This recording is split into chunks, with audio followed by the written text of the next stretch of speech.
hear the word Gothic, and eyeliner and despair aren't the first thing that come to mind, but rather a cult classic RPG game, that means you're probably European, and know the studio Piranha Bytes. We just got a chance to visit them and take a look at the upcoming Elex. Let's see how the game is shaping up, shall we?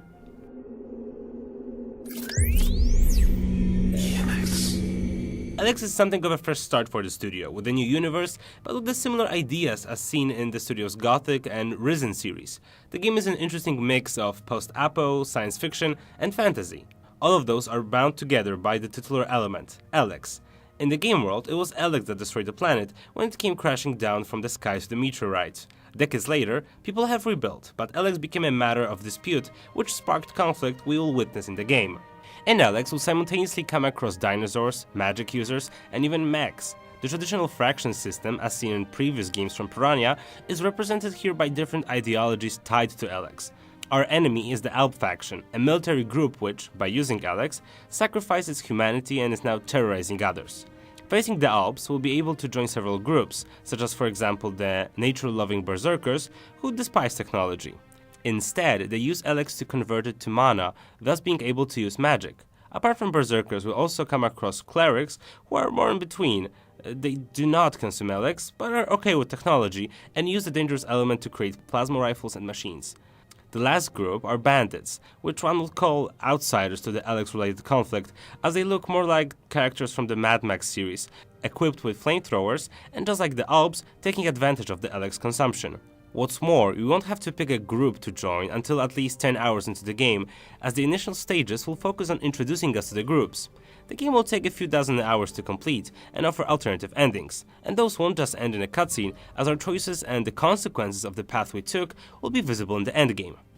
Piranha's games were a bit claustrophobic at times. This time around, however, the studio wants to do something different, with a vast and varied open world, which will be explored both vertically and horizontally, with as few invisible walls as possible, the developers claim. Exploration will hugely benefit from an addition of a possibly upgradable jetpack, but its use will be quite limited. The developers want it to be helpful, but not too much, and things like caves, for example, will still have to be explored by foot. However, we'll really need the jetpack, as the game world is promised to be even bigger than the one seen in the largest Piranha game to date, Gothic 3. Although our preview started in a rather typical forest location, Elex will also feature swamps, a desert where bandits dwell, or even snowy locations. When it comes to the world, we also know that we won't come across something known as level scaling. If we by chance bumped into a strong enemy early in the game, we'll get a beating.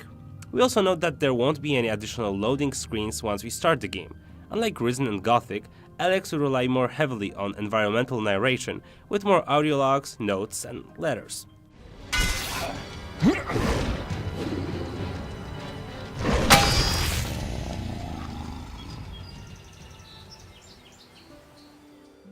What makes Elex stand out among other Piranha games is the fact that the game won't feature a nameless hero without the past. Our protagonist is a former Alp general who was betrayed by his own kin and crash-landed near a berserker base. While being hospitalized and being hostage, our hero experienced an Elex withdrawal and thus regained some of his humanity. How we use our second chance at life is up to us. What captured my attention is how Piranha discards the traditional good versus evil morality. It's more a conflict of ideas, emotion versus logic, nature versus science, and so on, and I'm really excited to see how it all plays out. That, along with some absurd quests and a joke every once in a while, just like in a Piranha Bytes game. Like in a typical RPG, we'll traverse the land, undertake quests, create items, and rise to the ranks of our chosen faction. By helping the groups in the game, we'll be able to find characters who will teach us new things, or even hire an ally. Piranha promises that the quests and characters will be interconnected, and just like in Gothic, we'll be able to kill an NPC, with only a handful of those being immortal for story reasons. And speaking of murder and bad things, if we break law or carry arms in the open, a bounty will be placed on our head, and until we pay, we won't be welcome in a city or a base. The last element I want to focus on is the combat system. Due to the unique mix of themes, we'll be able to fight with the use of swords, plasma rifles, spells, flamethrowers, while also wearing a futuristic Elex-infused armor. Our enemies will be varied accordingly, ranging from monsters, huge lizards, mutants, to humans with rifles and mechs. While we'll be able to face a mech or two, sadly, we won't be able to pilot one. The combat won't vary much from what we've seen already in, for example, Risen, but there's a catch, as we'll have to keep in mind not only the endurance bar, but also a new combo bar, which fills up with consecutive blows, and allows us to unleash a powerful attack every once in a while, and keep in mind, enemies will be able to do so as well. However, there's still much to improve when it comes to game's quality, with some animation issues and stiff controls, so let's give Piranha a benefit of a doubt, shall we? To sum up, it's pretty obvious that Gothic's legacy lives on in Elex, and if the studio keeps its promises, fans of the cult classic RPG won't be disappointed. Sure, Piranha's games aren't that polished and don't have a budget of a full AAA title, but they make up for it with interesting characters and fun stories, and it seems as if Elex will deliver in that aspect.